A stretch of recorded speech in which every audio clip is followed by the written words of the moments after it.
Kisah Santo Nikolas di part 2.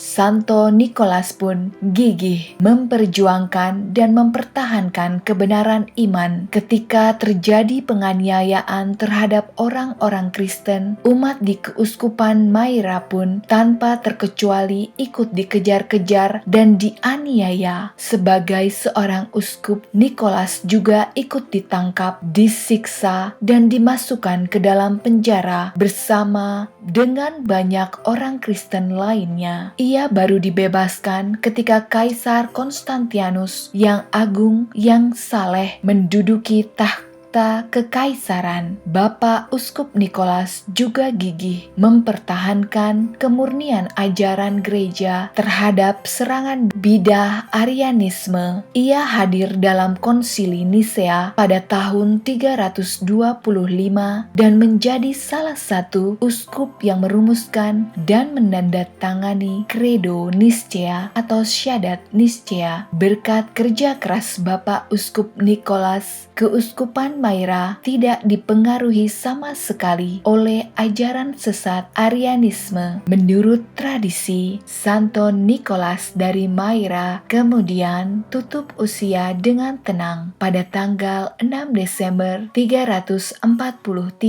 dalam usia 73 tahun di keuskupannya Myra dan dimakamkan di katedral kota itu. Pada musim semi tahun 1087 karena kekhawatiran adanya invasi dari bangsa Muslim Turki, para pelaut dari Bari, Italia di Apulia membawa sebagian relik Santo Nikolas dari makamnya di katedral Myra ke Bari, Italia. Sebagian reliknya diambil oleh orang-orang Venesia pada masa Perang Salib Pertama dan dibawa ke kota Venesia. Di Bari, Paus Urbanus II kemudian membangun sebuah basilika yang megah yang kini disebut Basilika di San Nicola sebagai tempat penyimpanan relik Santo Nikolas. Paus sendiri yang kemudian memimpin upacara pemberkatan basilika ini, dan pada waktu upacara penyimpanan relik Santo Nikolas, sebuah gereja juga dibangun di kota Venesia sebagai tempat penyimpanan sebagian relik Santo Nikolas. Gereja tersebut dikenal dengan nama Gereja San Nicola al Lido. Gereja ini sekarang dikelola oleh para biarawan Fransiskan. Santo Nikolas diakui sebagai santo jauh sebelum Gereja Katolik Roma memulai prosedur kanonisasi reguler pada akhir abad ke-10. Oleh karena itu, ia tidak memiliki tanggal kanonisasi yang spesifik, melainkan catatan tentang dirinya yang tersebar secara bertahap hingga kisah-kisahnya dikenal dan dirayakan secara luas. Hari Raya Santo Nikolas adalah 6 Desember. Disebutkan juga kisah tradisi Santo Nikolas, kemurahan hati Santo Nikolas, dan kisah bagaimana ia menolong 3 orang anak gadis di atas, melahirkan tradisi yang melukiskan Santo Nikolas sebagai sosok penyayang anak-anak. Hal ini pun membuat munculnya tradisi baik sekuler maupun gerejani yang berhubungan dengan hal itu. Misalnya di Jerman, Swiss, dan Belanda terdapat tradisi di mana pada waktu Natal seorang akan menyamar sebagai laki-laki tua yang berpakaian sebagai uskup dan memberi hadiah kepada anak-anak atas nama Santo Nikolas. Di Inggris, kebiasaan ini juga selalu dijumpai pada setiap perayaan Natal dan orang-orang mengenalnya sebagai salah satu tradisi umat Kristiani. Sedangkan di wilayah Amerika, tradisi ini diperkenalkan oleh orang-orang Belanda Protestan yang mengubah figur Santo Nikolas, Santo Katolik ini, menjadi seorang tokoh kakek tua dari kutub utara yang bernama Santa Claus atau Sinterklaas. Dan saat ini banyak orang tua di Amerika yang menyamar sebagai Sinterklas dan memberikan hadiah kepada anak-anaknya pada saat pesta Natal.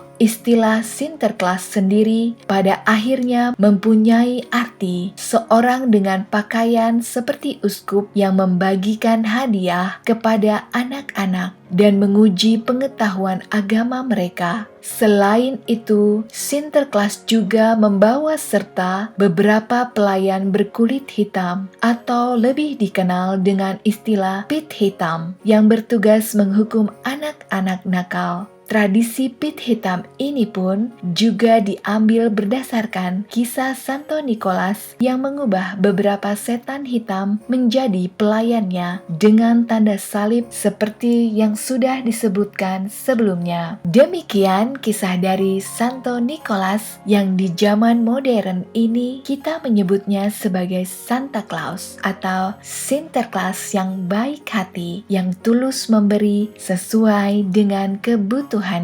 Seperti namanya yang berarti pemenang, yang memenangkan hati setiap orang, yang bersedih, yang bersusah, dan yang memenangkan imannya sampai akhir hayatnya. Nah, apakah kalian juga mau jadi pemenang Kristus masa kini? Boleh komen di bawah. Dan selamat Hari Natal buat kalian yang mendengarkan di saat Natal. Dan semoga kita semua bisa jadi pemenang kasih dalam Yesus Kristus. Sampai jumpa lagi bersama saya, Benedikta. Salam sukacita.